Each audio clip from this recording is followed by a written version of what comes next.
இன்றைக்கு நான் வந்து ஒரு முருங்கங்காய் கறி செய்து காட்டுறது எப்படின்னு சொல்லி உங்களுக்கு காட்டித்தர போகிறேன். நான் எப்படி சமைக்கிறேன்ட்டு இதை உங்களுக்கு காட்டுத்தேன். உங்களுக்கு தெரிஞ்சிருக்கும், சில பேருக்கு தெரிஞ்சிருக்கும். ஆனாலும் நான் எந்த ஸ்டைலில் எப்படி செய்கிறேன்னு சொல்லி உங்களுக்கு நான் முருங்கங்காய் இப்படி 2 முருங்கங்காய் எடுத்துருக்குறேன். நான் உங்களுக்கு காட்டுறேன் என்னென்ன தேவைன்னு சொல்லி. இப்போ நீங்கள் பார்க்கலாம். தேவையான பொருட்கள்: ஒரு முருங்கங்காய் வெட்டி வச்சுட்டேன். ஒரு முருங்கங்காய் அதில் இருக்குது. பாதி தேங்காய் எடுத்து 3 வச்சுருக்கிறேன். 2 உருளைக்கிழங்கு, ஒரு கத்தரிக்காய், 2 தக்காளி பழம், சின்ன சின்ன வெங்காயம் இது 4 எடுத்து வச்சுருக்கிறேன். 5 பச்சை மிளகாய், 3 நட்டு கருவேப்பிலை, இதில் ஒரு 12 பல் உள்ளி சின்ன பெருசாக எடுத்து வச்சுருக்கிறேன். 3 மிளகாய் போடுவேன். 1 டீஸ்பூன் பெருஞ்சீரகம் போடுவேன். 3 டீஸ்பூன் வெந்தயம் போடுவேன். தேவையான எண்ணெய், மிளகாய் தூள், உப்பு அதெல்லாம் தேவை. வாங்க நாங்கள் வீடியோக்குள்ளே போகலாம். இப்போ நான் இந்த சட்டியில் தான் செய்ய போகிறேன். சட்டியை வச்சுட்டேன், அடுப்பு ஆன் பண்ணுறேன். இப்போ பெரிய சத்தத்தோடு ஆன் பண்ணியிருக்கிறேன். தேவையான அளவு ஆயில் விடுகிறேன். 4 செத்தல் மிளகாய் எடுத்து இப்படி பிச்சு போட்டு போடுறேன்.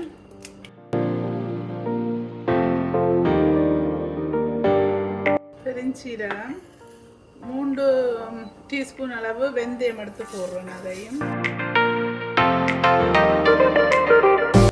எனக்கு அந்த இந்த போட்டுட்டா எரிஞ்சிடுமன்றதுக்காண்டியே பயம். ஸோ நான் ஒனியனை உடனே இப்படி சின்ன வெட்டி வச்சுருந்த ஒனியனை உடனே ஆட் பண்ணுறேன். அப்போ தான் அந்த பெருஞ்சீரகமும் வெந்தயமும் வந்து எரியாது, இல்லாட்டி எரிஞ்சு கருகிடும். அதற்காக நான் போட்ட உடனே நான் கூடுதலாக வெங்காயம் போடைக்கு ஒரு சைட்டாக போட்டு தான் அதில் முருங்கக்காய் குழம்பு பண்ணுறபடியாக கொஞ்சம் பெருஞ்சீரகம் எனக்கு பதங்கி தரணுமென்ற ரீசனுக்காண்டி நான் அந்த பதங்கினா கொஞ்சம் நல்ல வாசமாக இருக்குமென்றதுக்காண்டி அதை போட்டேன்னா. இப்போ வெந்தயம், பெருஞ்சீரகம், மிளகாய், செத்தல் மிளகாய், வெங்காயம் எல்லாம் வதங்கி கொண்டு இருக்குது. இன்னும் ஒரு கொஞ்ச நேரம் வதங்கின உடனே, 3/4 பதம் வதங்கின உடனே நாங்கள் ஆகாலும் எப்பயும் நான் எந்த கறிக்கும் வெங்காயத்தை வந்து ஃபுல்லாக வதக்குறீல் ஒரு அரை பதமே காணும். நாங்கள் அப்போ இருந்தால் தான் வெங்காயத்தின் டேஸ்ட் அதில் வரும். அப்போ நாங்கள் என்ன செய்கிறோம்டா, இப்போ இதோடு சேர்த்து இந்த பதம் முருங்கங்காய் குழம்பு, முருங்கங்காய் பொரியறதுக்கு எல்லாம் இந்த அவரும் முருங்கங்காயும் சேர்ந்து பொரிய போவார். அப்போ இப்போ நான் 2 முருங்கங்காயை பாருங்க சின்ன அப்படி வெட்டி வச்சிருக்கிறேன். இப்படி பாதியாக நான் அதை வெட்டி வச்சிருக்கிறேன். அப்போ அதில் இதை இப்போ இதோட நான் சேர்க்கிறேன். இதில்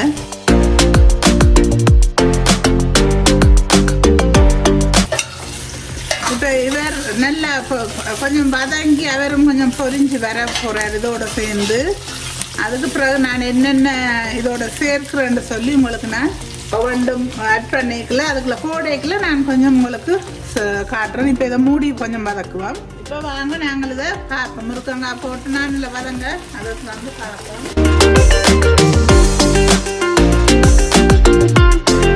இப்போ இந்த பதத்தில் நான் இதில் முதல் போடுறதுக்கு 1.5 தக்காளி பழமும் இந்த பாதி நான் கடைசியில் போடுவேன். நான் உங்களுக்கு அதை எப்படின்னு காட்டுறேன். இதை இப்போ நான் இதில் சேர்க்கிறேன்.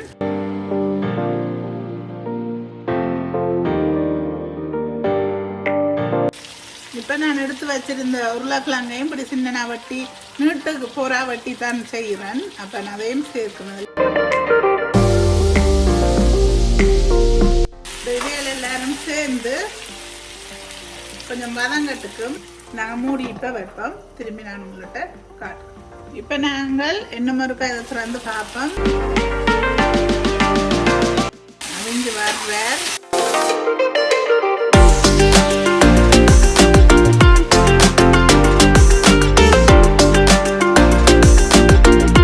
பார்த்தீங்களா இதில் இந்த தக்காளி பழமெல்லாம் நல்லா மசிஞ்சு இவர் இந்த முதல் குழம்போட சேர போகிறார்.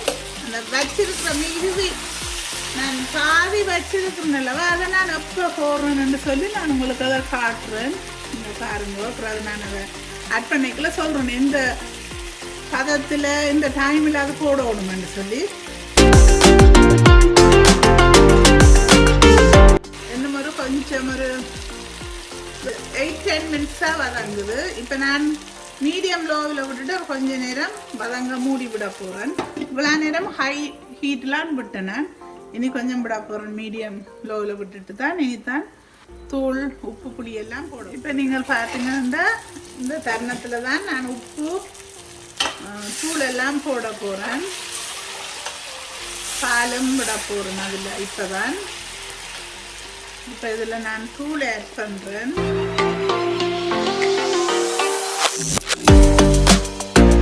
இப்படி ஃபுல்லாக 4 மேசக்கரண்டி தூள் இப்போ ஆட் பண்ணியிருக்கிறேன்.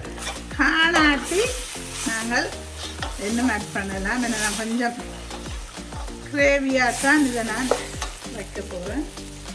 இதில் 1 கப் பால், அந்த தேங்காயில் முதல் பால் எடுத்து நான் எடுத்த தேங்காய் பாதி சின்ன பாதி தேங்காய் எடுத்து அதை திருவி முதல் பாலை நான் இதில் ஆட் பண்ணுறேன். இப்போ 2 கப் தண்ணியும் ஆட் பண்ணுறேன் இதில். இப்போ ஹீட்டை கொண்டு வந்து நான் கையில் விட்டுட்டேன். இவர் கொஞ்சம் 2 வரணும் தூள் மணம் இல்லாமல். இவர் கொதிச்சா தான் தூள் மணம் குறைஞ்சிருப்பார். இப்போ இன்னும் ஒரு 2 கப் பாலோட சேர்த்து 5 கப் தண்ணீர் விட்டு கிடக்கு. இதோட உப்பு சேர்க்குவேன். 1 டேபிள் ஸ்பூன் உப்பு போடுறேன். தூளும் 4 டேபிள் ஸ்பூன் தூள் போட்டேன் நான். தூள் காணாட்டி சேர்க்கலாம் நாங்கள். இன்னும் பால் விட்டபடியாக கொஞ்சம் தூள் கூட இருந்தால் தான் நல்லா இருக்கும். உரைப்பு வேண்டாம்ன்ற நீங்கள் 4 டேபிள் ஸ்பூனோடைய விட்டுடுங்க. நாங்கள் கொஞ்சம் உரைப்பு கூட சாப்பிட்றபடியாக நான் இன்னும் இவ்வளவு தூள் ஆட் பண்ணுறேன். அதோட சேர்த்து ஒரு 1/2 டீஸ்பூன் அளவில் மஞ்சளும் சேர்க்குறேன். இப்போ எல்லாம் கொதிச்சு அவிஞ்சு வந்துட்டுது. இந்த தருணத்தில் நான் இதில் ஹாஃப் கப் தண்ணி விட்டு புளி கரைச்சி வச்சுருந்தேன். நான் அதை இதில் சேர்க்குறேன். அதோடு சேர்த்து தான் எடுத்து வச்ச பச்சை மிளகாயெல்லாம் இப்படி துண்டு துண்டாக வெட்டி உள்ளியை பார்த்தீங்கன்னா இப்படி நறுவலாக நொறுக்கி வச்சுருக்கிறேன். மிச்ச மீதியான தக்காளி பழத்தை இப்படி மெல்லிசா வெட்டி வச்சு அதுக்கு தேவையான கருவேப்பிலையும் போடுறேன்.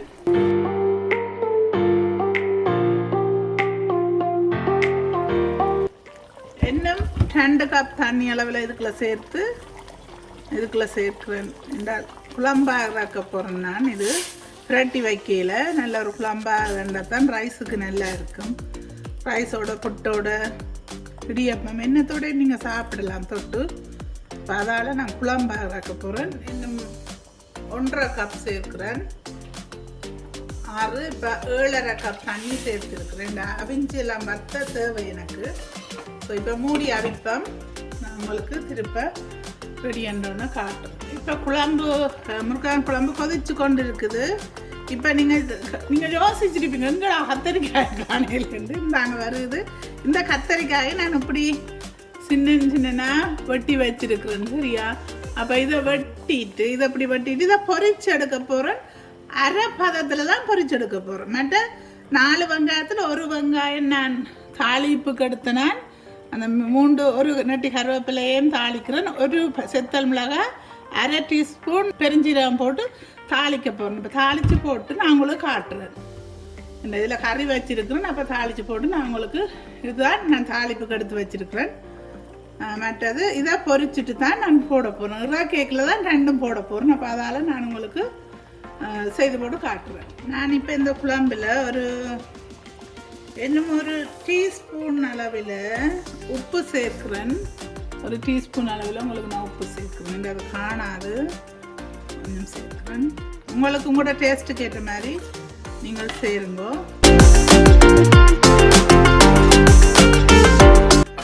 கறியை நாங்கள் மூடி வைப்போம். அந்த கறியின் மணங்கள் போகாமல் அப்படியே கொஞ்சம் மூடி வைப்போம். இப்போ பார்த்தீங்கன்னா நான் இன்னொரு பாத்திரம் வச்சு தாளிச்சிட்டு இதை கத்திரிக்காயும் பொரித்து இங்கே கத்திரிக்காய் இந்த பதத்தில் பொரிச்சா தான் உண்மையாக அது இந்த கறியோட சேர நல்லா இருக்கும். பொரித்து சாப்பிட நீங்கள் கொஞ்சம் கூட பொரிக்கலாம். தாளிப்பும் நான் இதெல்லாம் எடுத்து வச்சுருக்கேன். இதை நான் இப்போ இந்த கறிக்குள்ளே சேர்க்க போகிறேன். பார்த்தீங்களா உங்களுக்கு நான் தண்ணி கப் எடுத்த சைஸை காட்ட போகிறேன். இந்த தண்ணி இந்த கப்பால் தான் எடுத்தேன். ஆனால் இவ்வளவு தான் அந்த கப்பில் வந்த தண்ணி ஃபுல்லாக எடுக்கையில் என்ன அந்த கண்டெய்னரால் இப்படி 2 கப் தான் ஒரு கப்பாக சேர்த்தேன் நான் அதுக்குள்ளே உங்களுக்கு அந்த அளவையும் காட்டுறேன். இப்போ இதில் கத்திரிக்காய் பொரிச்ச கத்திரிக்காயை சேர்க்குறேன். கொஞ்ச நேரம் கொதிச்சால் காணும் அது நல்ல ஒரு வாசத்தை கொண்டு வரும். நீங்கள் நினைக்கக்கூடாது இன்னும் பிரட்டாமல் எல்லாம் நான் பிரட்டியும் சமைக்கிறேன்னா இது கொஞ்சம் நல்லா இருக்கு. நீங்கள் இந்த சாம்பார் வச்சு சாப்பிட்ற மாதிரி இதுவும் ஒரு முருங்கங்காய் கத்திரிக்காய் உருளைக்கிழங்கு தக்காளி பழத்தை போட்டு ஒரு குழம்பு மாதிரி உரைப்பாக இப்படி வைக்க ரைஸோட லஞ்சுக்கெல்லாம் லஞ்ச் டின்னர் நீங்கள் என்ன இடியப்பத்தோட தொட்டு சாப்பிடலாம், ரொட்டியோட தொட்டு சாப்பிடலாம். எல்லாத்துக்கும் இது சாம்பாரோ தண்ணியாக இருக்கும். இது கொஞ்சம் திக்கான குழம்பா எப்படி இருக்குது பாருங்க. நல்ல ஒரு கொதி வேற விட போகிறேன். விட்டால் இந்த கறி ரெடி. இது முடிஞ்சுது. கத்திரிக்காய் அவர் ஒரு இந்த சூட்டுலேயே அவர் சேர்ந்துடுவார். அது இல்லைண்டோ நாங்கள் பொரிச்சிட்டோம் தானே. நல்லா இருக்கும். நீங்கள் இது அப்படி செய்து பாருங்கள். நல்ல டேஸ்ட்டாக இருக்கும். எல்லாம் நல்ல வாசமாயும் இருக்குது. இந்த ஒரு கறியும் ஒரு ஜோக்கெட்டும் காணும் சாப்பிட்றதுக்கு. இப்போ பாருங்க முருங்கங்காய் உருளைக்கிழங்கெல்லாம் அந்த அப்படியே உடையாமல் எல்லாம் அப்படியே இருக்கிறாருங்க. நீங்கள் பார்த்தீங்களா கத்தரிக்காய் அப்படியே இருக்குது. தக்காளி பழம் ஒரு ஆள் தான் அவள் சேர்ந்துடுவா. அதோட கறியோட சேர்ந்துடுவா. பாருங்க அவள் சேர்ந்துடுவா. அவள் இருக்க மாட்டான். அவளுக்கு ஒரு துணை தேவை. பார்த்தீங்களா இல்லாமல் அப்படியே நல்ல ஒரு கறி ரெடி. வாங்க நீங்களும் எங்களோட வீட்டை சாப்பிடலாம். அந்த பாருங்க உருளைக்கிழங்குக்கெல்லாம் குழம்புலாம் அப்படியே அவிஞ்சு நல்லா இருக்குது. இப்போ நான் உங்களுக்கு இது எப்படி இருக்குதுன்னு சொல்லி டேஸ்ட் எப்படின்னு சொல்லுவேன். சூடாக இருக்குது. எனக்கு தெரியலை. நான் சூடாக இருக்குது.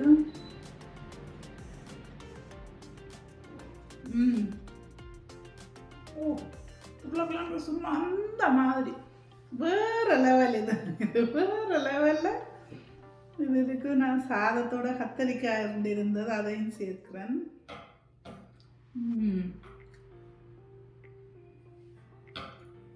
கத்தரிக்காய் நீங்கள் இந்த பதத்திலே எடுங்கோ.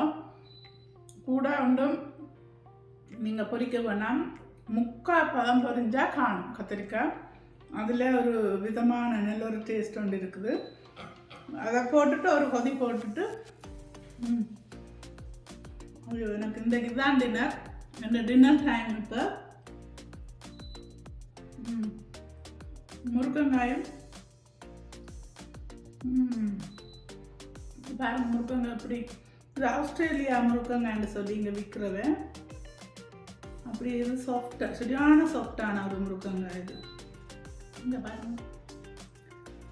ஓகே இந்த சேனலை லைக் பண்ணுங்க, ஷேர் பண்ணுங்க, சப்ஸ்கிரைப் பண்ணுங்க. இந்த சேனலை பார்க்குறவங்க எல்லாருக்கும் மிக்க மிக்க நன்றி. நான் உங்களை அடுத்த வீடியோவில் சந்திக்கிறேன். பாய்.